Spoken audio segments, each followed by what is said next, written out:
একজন আব্দুল খালেক ভেড়ার লোমকে শিল্পে পরিণত করে তৈরি করেছেন বিশ্বমানের পণ্য। সরাসরি ভেড়ার এমন লোম থেকে জায়নামাজ, চাদর, কম্বল তৈরি করেন চাঁপাইনবাবগঞ্জের বৃদ্ধ মোহাম্মদ আব্দুল খালেক। আশ্চর্যজনকভাবে হলো সত্য, বাংলাদেশে এই মুহূর্তে কেবলমাত্র ভেড়ার লোম থেকে এই ধরনের চমৎকার পণ্য তৈরি করেন আব্দুল খালেক, যা দেশের গণ্ডি পেরিয়ে রপ্তানি হচ্ছে বিদেশে। ভেড়ার লোম থেকে প্রক্রিয়ার মাধ্যমে এসব চাদর, কম্বল ও জায়নামাজ তৈরি করা বেশ কষ্টসাধ্য ও সময় সাপেক্ষ।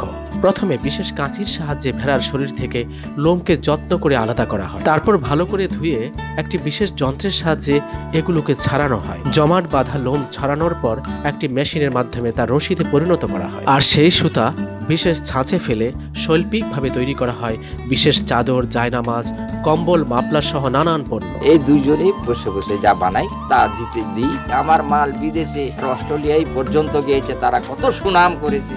ভেড়ার লোমের ঘনত্ব ও এর বায়ুস্তর শরীরকে বিশেষ গরম রাখে বলে শীত প্রধান ও উন্নত দেশসমূহে এর রয়েছে ব্যাপক চাহিদা। চাঁপাইনবাবগঞ্জের বাসিন্দা ৭০ বছর বয়সী মোহাম্মদ আব্দুল খালেক ধরে রেখেছেন পরম যত্নে এই শিল্প। তাদের পারিবারিক প্রজন্মের পর প্রজন্ম এই শিল্পের সাথে জড়িত থাকলেও বর্তমানে হারিয়ে যেতে বসেছে এই ঐতিহ্যবাহী মূল্যবান শিল্প, কারণ বর্তমানে একমাত্র আব্দুল খালেকই রয়েছেন এই শিল্পের কারিগর।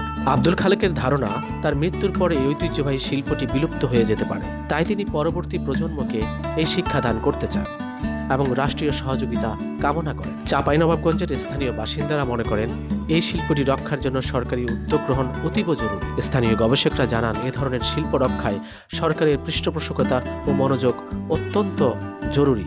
মনির হোসাইন তোষী, ডেস্ক নিউজ, প্রতিদিনের কাগজ।